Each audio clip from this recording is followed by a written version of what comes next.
मेरा नाम है पवन द्विवेदी और हम अध्ययन कर रहे हैं, समझ रहे हैं रे ऑप्टिक्स के पार्ट 4 को। तो आज हम कौन कौन सी कॉन्सेप्ट पे आज चर्चा करेंगे वो देख लेते हैं। प्रकाशिक यंत्र इस चैप्टर में एक हिस्सा है, उसके अंतर्गत हमको माइक्रोस्कोप को पढ़ना है, सूक्ष्मदर्शी को। तो सूक्ष्मदर्शी को समझेंगे, उसमें हम सिंपल माइक्रोस्कोप पे डिस्कस करेंगे, उसकी आवर्धन क्षमता का व्यंजक निकालेंगे और लास्ट में स्कैटरिंग लाइट का जो प्रकीर्णन होता है उस पर बात करेंगे। तो देखिए, सूक्ष्मदर्शी को समझने से पहले हमें एक बात समझनी पड़ेगी, वो होता है विजुअल एंगल या दर्शन कोण। देखिए, कोई भी वस्तु हमें बड़ी दिखाई देती है या छोटी दिखाई देती है, ये बात उस वस्तु द्वारा आंख पर बनाए गए दर्शन कोण के मान पर निर्भर करती है। जैसे आप इस चित्र में देखें, नेत्र की एक समंजन क्षमता होती है, उसके कारण वो अपनी फोकस दूरी को बदल सकता है पास और दूर की वस्तुओं को देखने के लिए। एकमेंडेशन पावर ऑफ आई कहलाती है। लेकिन वस्तु कितनी बड़ी दिखाई देगी और कितनी छोटी दिखाई देगी, ये उसके द्वारा आंख पर बनाए गए कोण पर निर्भर करता है। बहुत दूर की वस्तुएं हमें छोटी दिखाई देती हैं। एक हवाई जहाज जो एरोड्रम पर खड़ा रहता है, एयरपोर्ट पर खड़ा रहता है, वो अपने एक्चुअल साइज में हमें दिखता है, लेकिन जब आकाश में वो उड़ता है तो हमें बहुत छोटा दिखाई देता है। उसका कारण ये है कि दर्शन कोण हमारे आंख पर छोटा बनता है, इसलिए दूर की वस्तुएं हमको छोटी दिखाई देती हैं। ये एक AB वस्तु है। यदि हम इसको यहां मान लीजिए रखी हुई है नेत्र के सामने, तो इसके द्वारा जो आंख पर कोण बन रहा है, उसके कारण वस्तु ये कोण बन रहा है, ये बीटा एंगल बन रहा है। तो ये एंगल इस एंगल से छोटा है। यदि वस्तु को हम A1 B1 को यहां मानते हैं तो ये एंगल बड़ा बन रहा है। तो यहां रेटिना पर बड़ा एंगल बनेगा तो वस्तु का जो प्रतिबिंब है रेटिना पर वो बड़ा बनता है, और यदि एंगल छोटा बनता है तो प्रतिबिंब छोटा बनता है, इसलिए वस्तु हमें छोटी दिखाई देती है। किसी वस्तु द्वारा आंख पर बनाए गए कोण को हम क्या कहते हैं? दर्शन कोण, विजुअल एंगल। यदि दर्शन कोण छोटा है तो वस्तु छोटी दिखती है, और दर्शन कोण बड़ा है तो वस्तु बड़ी दिखती है। यही मूल कॉन्सेप्ट है माइक्रोस्कोप की। माइक्रोस्कोप का सिद्धांत यही है। सूक्ष्मदर्शी क्या करता है? पास स्थित छोटी वस्तुओं का बड़ा प्रतिबिंब बनाता है और आंख पर बने दर्शन कोण के मान को बढ़ा लिया जाता है। इससे प्रतिबिंब बड़ा बनाता है और वो प्रतिबिंब द्वारा जो दर्शन कोण होता है वो बढ़ जाता है, जिससे हमें वस्तु बड़ी दिखाई देती है। दूसरी चीज आपको समझना है, स्पष्ट दृष्टि की न्यूनतम दूरी। देखिए, नेत्र से न्यूनतम दूरी पर स्थित वह बिंदु जहां पर रखी वस्तु को नेत्र स्पष्ट देख सकता है, उसको हम कहते हैं निकट बिंदु, नियर पॉइंट कहलाता है। ये नेत्र से जो निकट का बिंदु है, जहां तक की वस्तु हमें साफ दिखाई देती है, और नेत्र से इस निकट बिंदु की दूरी को हम कहते हैं स्पष्ट दृष्टि की न्यूनतम दूरी। ये कैसे? आप अपने आंख के पास में लाके देखिए किसी चीज को, एक पेन को अपने आंख के पास लगातार पास लाइएगा तो आप ये देखेंगे वो पेन जो है थोड़ा सा बड़ा, या कोई भी चीज है वो थोड़ी सी बड़ी दिखाई देगी। आपकी हाथ की हथेली को आंख के पास धीरे धीरे लाइएगा तो हथेली की रेखाएं आपको क्लियर स्पष्ट दिखाई देने लगेंगी। लेकिन आप एक निश्चित दूरी के बाद आंख के बहुत पास जब हाथ को लाएंगे या वस्तु को लाएंगे तो वो ब्लर हो जाएगी, वो धुंधली हो जाएगी। 25 सेंटीमीटर के अंदर यदि वस्तु को आप आंख के सामने रखेंगे तो वो ब्लर दिखाई देगी, वो धुंधली दिखाई देगी। उसको कहते हैं स्पष्ट दृष्टि की न्यूनतम दूरी। स्वस्थ नेत्र के लिए इसका मान 25 सेंटीमीटर होता है और इसे हम कैपिटल D से शो करते हैं। इस पूरे चैप्टर में D का काम होगा, इसलिए इसको समझना आपको जरूरी है। तो बात आपको समझ में आ गई। निकट बिंदु तक हमको स्पष्ट दिखाई देती। निकट बिंदु के अंदर हम वस्तु को लाएंगे, यानी 25 सेंटीमीटर के अंदर ले आएंगे तो वो ब्लर हो जाएगी, धुंधली हो जाएगी। तो 25 सेंटीमीटर से इंफिनिटी तक के बीच में जितनी वस्तुएं रखी हैं उनको नेत्र स्पष्ट देख सकता है। अधिकतम दूरी का जो बिंदु है वो इंफिनिटी माना गया है। इंफिनिटी का मतलब बहुत दूर तक हमारा नेत्र, स्वस्थ नेत्र देख सकता है, लेकिन कम में 25 सेंटीमीटर से कम में वो नहीं देख सकता, ब्लर हो जाएगी। तो उसको कहते हैं स्पष्ट दृष्टि की न्यूनतम दूरी। और जो दूर बिंदु है वो अनंत होता है। ठीक है। तो दृष्टि परास क्या हो गई? स्वस्थ नेत्र के लिए जो रेंज है देखने की, वस्तुओं को स्पष्ट देखने की, वो है 25 सेंटीमीटर से लेके इन्फिनिटी तक। ये दो बातें क्लियर हो गई, एक minimum distance of distinct vision और एक हो गई स्पष्ट दृष्टि की न्यूनतम दूरी, और एक आपने समझ लिया दर्शन कोण को। अब हम बात करते हैं माइक्रोस्कोप पर। माइक्रोस्कोप सूक्ष्मदर्शी वो प्रकाशिक यंत्र है, जैसा कि नाम से स्पष्ट है, छोटी वस्तुओं का उससे बड़ा प्रतिबिंब देखा जाता है। वो आंख पर बने दर्शन कोण के मान को बढ़ा देता है। हम यदि दर्शन कोण को बढ़ा देंगे तो वस्तु बड़ी दिखाई देगी। ये सूक्ष्मदर्शी का काम है। दो तरह के होते हैं सूक्ष्मदर्शी जो हमारे कोर्स में, एक सरल सूक्ष्मदर्शी सिंपल माइक्रोस्कोप और एक संयुक्त सूक्ष्मदर्शी या यौगिक सूक्ष्मदर्शी के नाम से इसको जाना जाता है, कंपाउंड माइक्रोस्कोप।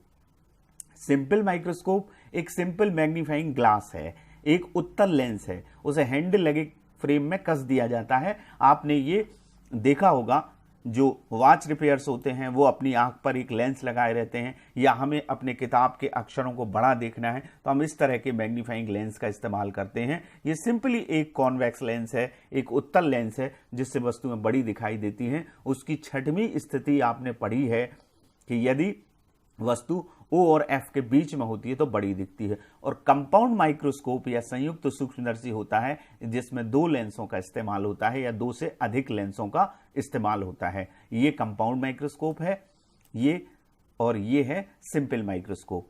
तो हम बात करेंगे आज सरल सूक्ष्मदर्शी की, सिंपल माइक्रोस्कोप की। सरल सूक्ष्मदर्शी का मतलब क्या हुआ? एक कम फोकस दूरी का उत्तल लेंस, जिसको अभिसारी लेंस कहते हैं, जिसे हैंडल लगे फ्रेम में कस दिया जाता है, जैसा कि इस डायग्राम में आपको दिख रहा है।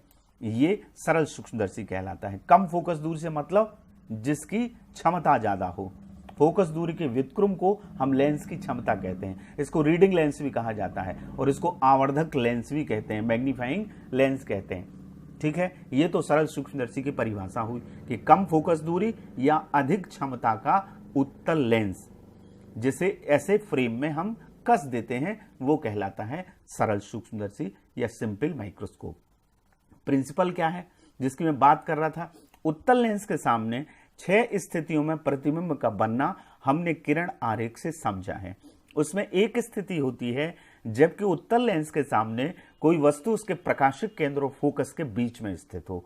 जब इस उत्तल लेंस के सामने कोई वस्तु प्रकाशिक केंद्र और फोकस के बीच में स्थित होती है तो इसका प्रतिबिंब वस्तु की साइड ही बनता है, वस्तु से काफी बड़ा बनता है, सीधा बनता है और आभासी बनता है, जिससे आंख पर बने दर्शन कोण का मान बढ़ जाता है। इस प्रतिबिंब द्वारा बने आंख पर बने दर्शन कोण का मान बढ़ जाता है, जिससे वस्तु बड़ी दिखाई देती है। ये सरल सूक्ष्मदर्शी का सिद्धांत है। अब हम बात करते हैं इसकी वर्किंग की और रे डायग्राम की। रे डायग्राम आपको बनाना आना चाहिए, बहुत महत्वपूर्ण है। प्रश्न ये आता है कि सरल सूक्ष्मदर्शी का वर्णन निम्न शीर्षकों में कीजिए। उनमें शीर्षक में क्या पूछा जाता है? सिद्धांत पूछा जाता है, उसका किरण आरेख पूछा जाता है, कार्यविधि पूछी जाती है, और सबसे खास बात उसमें आवर्धन क्षमता का एक डेरिवेशन पूछा जाता है। उसको हम करेंगे अभी। किरण आरेख कैसे बना है जरा इसको समझ लीजिएगा। देखिए, मान लीजिए ये एक उत्तल लेंस है जिसे हम सरल सूक्ष्मदर्शी कहते हैं। इसका ये O प्रकाशिक केंद्र है और ये F फोकस है। O और F के बीच में एक वस्तु AB रखी हुई है। अब इमेज फॉर्मेशन कैसे हो रहा है? वो 4 नियमों के तहत होता है। 2 किरणें जहां मिल जाती हैं, अपवर्तित किरणें, या एक दूसरे को जहां काटती हैं, वहां वस्तु का प्रतिबिंब बनता है। इसके 4 नियम हैं। पहली किरण जो मुख्य अक्ष के समानांतर होती है वो अपवर्तन के बाद यहां इस फोकस से चली जाती है। यहां भी फोकस होता है, 2 फोकस होते हैं उत्तल लेंस में, तो ये द्वितीय फोकस है, मेन फोकस है, यहां से चली जाती है। दूसरी प्रकाश की किरण नियमानुसार प्रकाशिक केंद्र से जाती है तो बिना विचलित हुए सीधी चली जाती है। इन दोनों को हम पीछे की ओर बढ़ाएं तो ये A1 पर जाकर मिलती हैं, जहां इस वस्तु AB का, इस A बिंदु का प्रतिबिंब A1 पर बनेगा और यहां लंब डाल देंगे हम। कुल मिला के AB वस्तु का प्रतिबिंब A1 B1 यहां बनता है। ठीक है, ये बात तो हो गई। दूसरी बात ये कि ये प्रतिबिंब सीधा बनता है, इसलिए आभासी होता है, वस्तु की ओर ही बनता है। हम इस दूरी को इस प्रकार से समंजित करते हैं कि ये स्पष्ट दृष्टि की न्यूनतम दूरी पर बने, डी पर बने, 25 सेंटीमीटर की दूरी पर बने, और जिससे वस्तु 25 सेंटीमीटर की दूरी पर होगी तो वो सबसे बड़ी दिखाई देगी, सबसे स्पष्ट दिखाई देगी। तो यहां इस दूरी को इस तरह से एडजस्ट किया जाता है कि ये डी पर बने।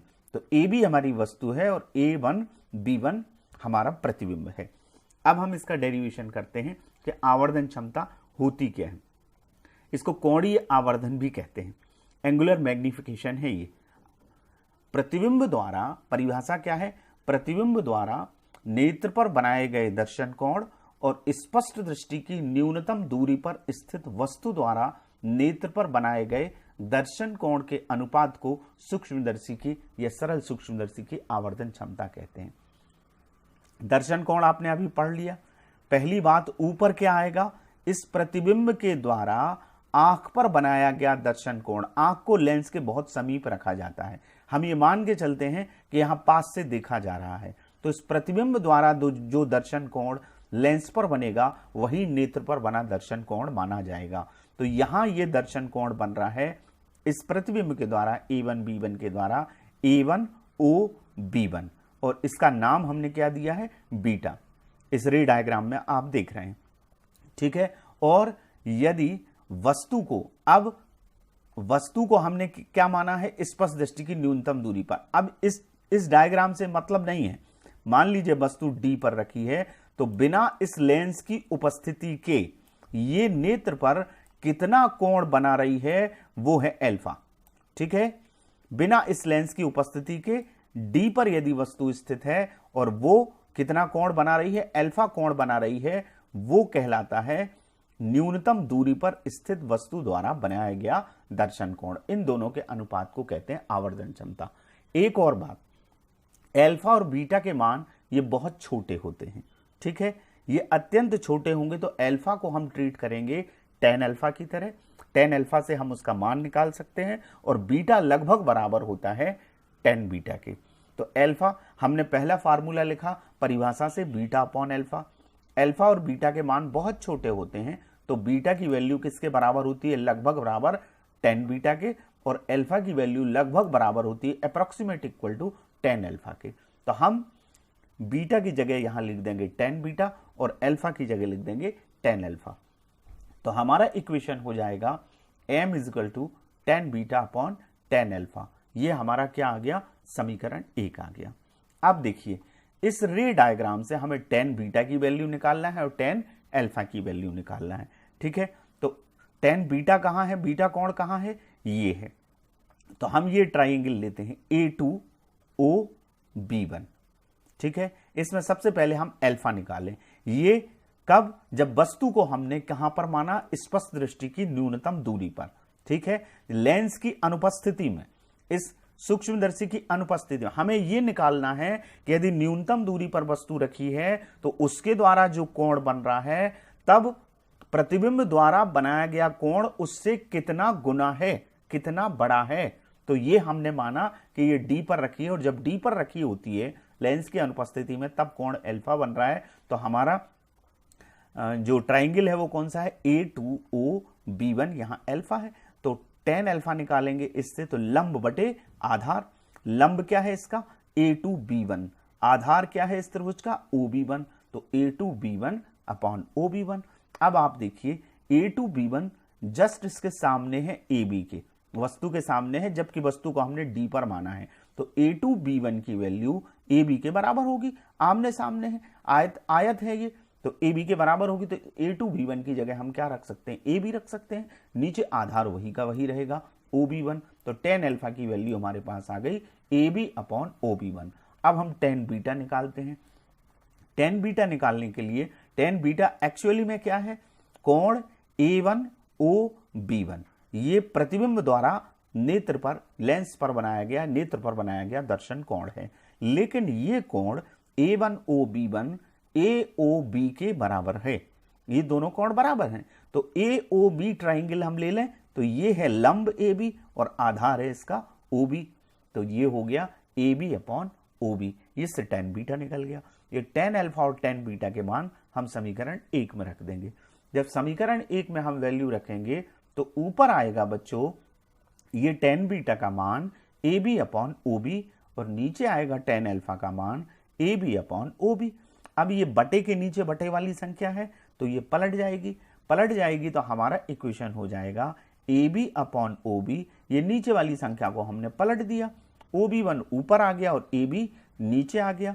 अब AB से ये AB हमारा क्या हो गया, कैंसिल हो गया, तो हमारे पास आ गया M बराबर OB1 अपॉन OB।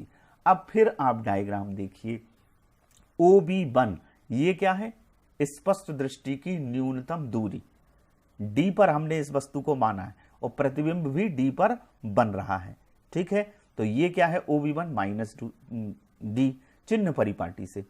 आपतित किरण की विपरीत दिशा में नापी गई सभी दूरियां ऋणात्मक होती हैं और आपतित किरण की दिशा में नापी गई दूरियां धनात्मक होती हैं। तो ये D भी ऋण होगा और U भी ऋण होगा। OB की वैल्यू क्या है, माइनस U है, तो हम ये दोनों वैल्यू रखेंगे। तो यहां देखिए minus D upon U, OB1 का मान माइनस D, OB का मान माइनस U। इस माइनस से इस माइनस को अब कैंसिल करिएगा तो M इजिकल टू आ गया D अपॉन U। ये सरल सूक्ष्मदर्शी की आवर्धन क्षमता का सामान्य सूत्र आया, अभी पूरा हल नहीं हुआ है। प्रश्न ये दो कंडीशन में आता है, दोनों सूक्ष्मदर्शी करें आप या दूरदर्शी करें, खगोलीय दूरदर्शी करें, पार्थिव दूरदर्शी करें, गैलीलियो दूरदर्शी करें या कोई भी प्रकाशिक यंत्र करें, उसमें आवर्धन क्षमता का व्यंजक दो स्थितियों में कंप्लीट होता है। एक, जबकि प्रतिबिंब स्पष्ट दृष्टि की न्यूनतम दूरी पर बन रहा हो, और दूसरा जबकि प्रतिबिंब अनंत पर बन रहा हो। सारे ऑप्टिकल इंस्ट्रूमेंट में आपको इसी तरह के डेरिवेशन करना है। तो हम दो स्थितियों में दो केस समझेंगे। पहला हमारा जनरल फॉर्मूला क्या आ गया, M बराबर D अपॉन U।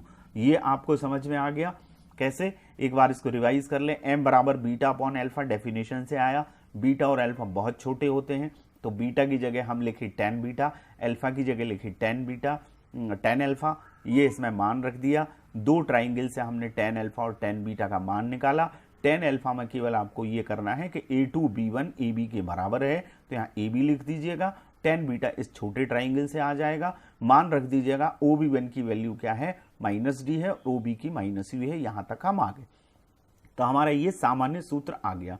अब हम दो केस लगाते हैं। पहला केस क्या है, जब प्रतिबिंब स्पष्ट दृष्टि की न्यूनतम दूरी पर बने। यहां हम लेंस सूत्र लगाएंगे। लेंस सूत्र 1/f is equal to 1/v minus 1/u। दर्पण सूत्र भी आपने पढ़ा है, दर्पण में प्लस आता है, ध्यान रखिएगा। दर्पण समीकरण में 1/f बराबर 1/u प्लस 1/v होता है, और लेंस सूत्र में 1/f बराबर 1/v माइनस 1/u। ये हमारा तो फार्मूला था, हमने जनरल फार्मूला इसे इक्वेशन 3 दे दिया।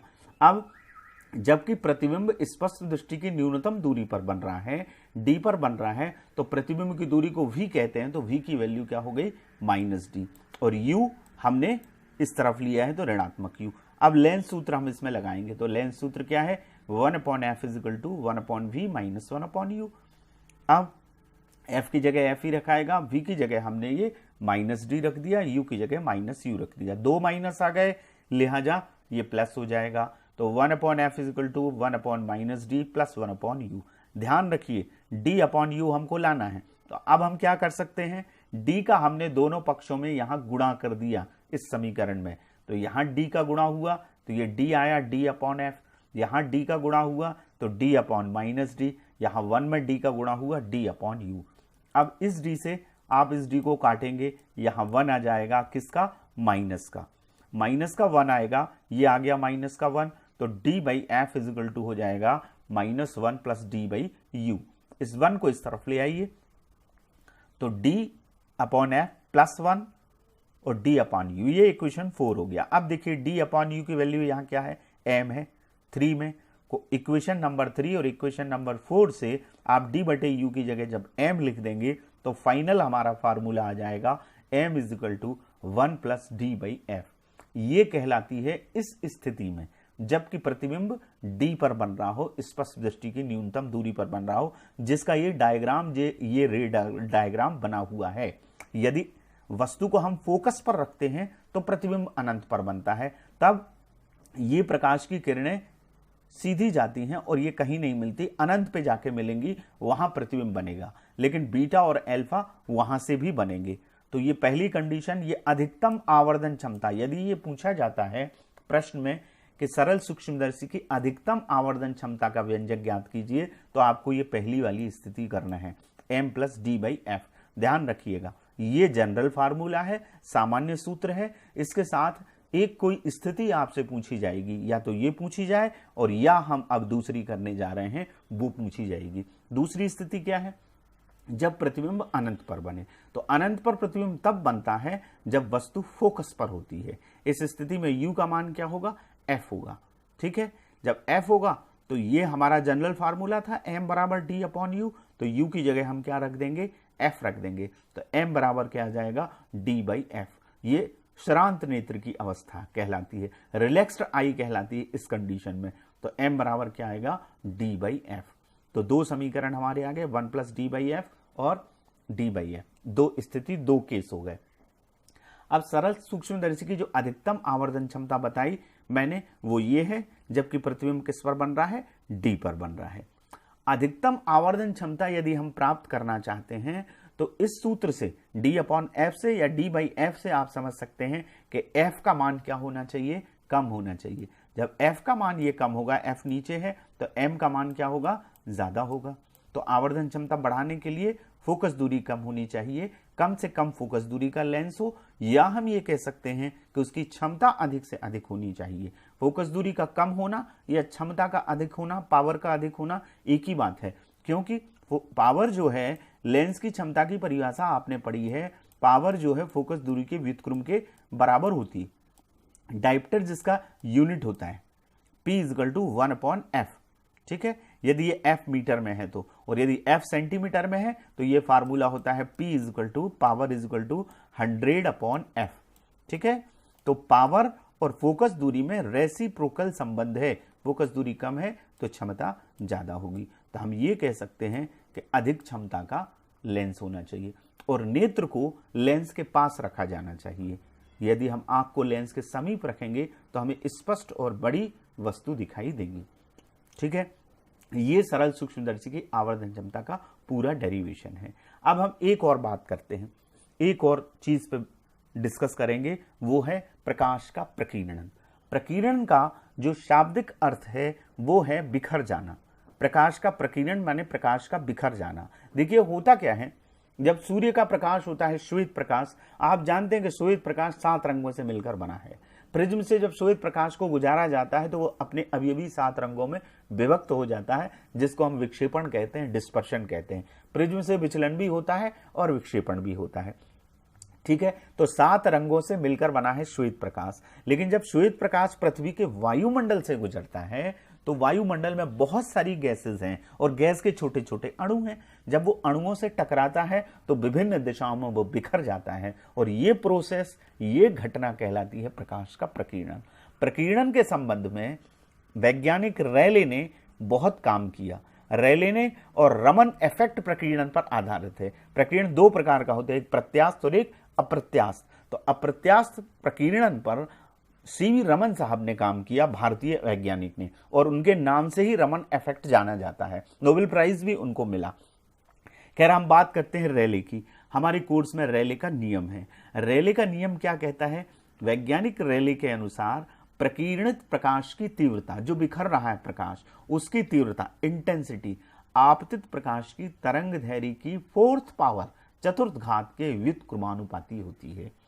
इंटेंसिटी को हम आई से शो करते हैं। कहने का मतलब ये हुआ कि रेले के नियम को मैथमेटिकली यदि हम लिखेंगे तो हम लिखेंगे प्रकीर्णित प्रकाश की तीव्रता I, intensity is directly indirectly proportional to 1/λ⁴।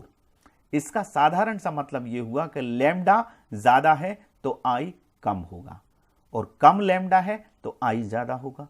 प्रकीर्णित प्रकाश की तीव्रता कब अधिक होगी? जब तरंग दैर्घ्य कम होगी। अब तरंग दैर्घ्य कम कैसे? किस रंग की तरंग दैर्घ्य कम है और किस तरंग की तरंग दैर्घ्य ज्यादा है? कम, इससे यह क्लियर हो गया कि कम तरंग दैर्घ्य का प्रकाश अधिक प्रकीर्णित होगा और अधिक तरंग दैर्घ्य का कम होगा। ठीक है, बैगनी रंग की तरंग दैर्घ्य सबसे कम होती है, तो बैगनी रंग सबसे ज्यादा प्रकीर्णन होता है। उसके बाद आता है बैगनी के बाद इंडिगो, फिर आता है VIB ब्लू। आकाश नीला क्यों दिखाई देता है? इसके पीछे कारण प्रकीर्णन ही है। नीले रंग की तरंगदैर्घ्य कम होती है, इसलिए नीले रंग का प्रकीर्णन अधिक होता है। हालांकि सबसे अधिक प्रकीर्णन बैगनी रंग का होता है, लेकिन हमारी आंखें संवेदनशील होती हैं नीले रंग के लिए, इसलिए आकाश हमें नीला दिखाई देता है। प्रकीर्णन के बहुत सारे उदाहरण हैं। आकाश का नीला दिखाई देना, सूर्योदय और सूर्यास्त के समय आपने देखा होगा कि लालिमा दिखाई देती है, लाल कलर दिखाई देता है सूर्य के आसपास। उसका कारण यह है कि जब सूर्यास्त का समय होता है या सूर्योदय का समय होता है, तो हम तक प्रकाश को आने में सबसे अधिक दूरी तय करनी पड़ती है। तो सबसे अधिक दूरी तय करनी पड़ती है, तो होता यह है कि छोटी तरंगदैर्घ्य के जितने रंग होते हैं, बैगनी रंग हो, नीला रंग हो, ये प्रकीर्णित हो जाता है और ये प्रकाश अधिक प्रकीर्णित होता है। केवल बचता है प्रकाश जो बड़ी तरंगदैर्घ्य का होता है, जैसे लाल रंग। तो हमारी आंख में पहुंचने वाली प्रकाश की किरणों की संख्या में लाल रंग की संख्या अधिक होती है, बड़ी तरंगदैर्घ्य के प्रकाश की संख्या अधिक होती है, इसलिए सूर्योदय और सूर्यास्त के समय लालिमा दिखाई देती है। इसी तरह से बादलों का श्वेत दिखाई देना आदि कई उदाहरण हैं प्रकीर्णन के। तो प्रकीर्णन से संबंधित ये आपने लास्ट बात देखी। और अब आपको आज के इस पूरे वीडियो में हमने सूक्ष्मदर्शी को विशेष तौर से समझा है, सरल सूक्ष्मदर्शी को, सिंपल माइक्रोस्कोप को। इस चैप्टर में संयुक्त सूक्ष्मदर्शी भी है और दूरदर्शी भी है, वो सब आपको अपने शिक्षकों के मार्गदर्शन में करना है। अब अभ्यास के कुछ प्रश्न आपको दिए जा रहे हैं, इनको आप करिएगा। पहला प्रश्न है दर्शन कोण किसे कहते हैं। दूसरा प्रश्न है स्पष्ट दृष्टि की न्यूनतम दूरी किसे कहते हैं, स्वस्थ नेत्र के लिए इसका मान कितना होता है। तीसरा प्रश्न है सरल सूक्ष्मदर्शी का वर्णन निम्न शीर्षकों में कीजिए। बहुत इंपॉर्टेंट क्वेश्चन है, इसको जरूर करिएगा। निम्न शीर्षकों में कीजिए। पहला सिद्धांत, दूसरा किरण आरेख एवं कार्यविधि, तीसरा आवर्धन क्षमता का व्यंजक, जबकि प्रतिबिंब डी पर बने ये केस 1 है, और जबकि प्रतिबिंब अनंत पर बने ये केस 2 है। और चौथा प्रश्न है प्रकाश का प्रकीर्णन क्या है, इस संबंध में रेले का नियम लिखिए। ठीक है। और लास्ट क्वेश्चन है आकाश नीला क्यों दिखाई देता है, जिस पर हमने लास्ट सेक्शन में इस वीडियो की चर्चा की है। तो अब आप घर पर रहिए और सुरक्षित रहिए और अपने टीचर्स के मार्गदर्शन में पढ़ाई करिएगा। Thank you very much.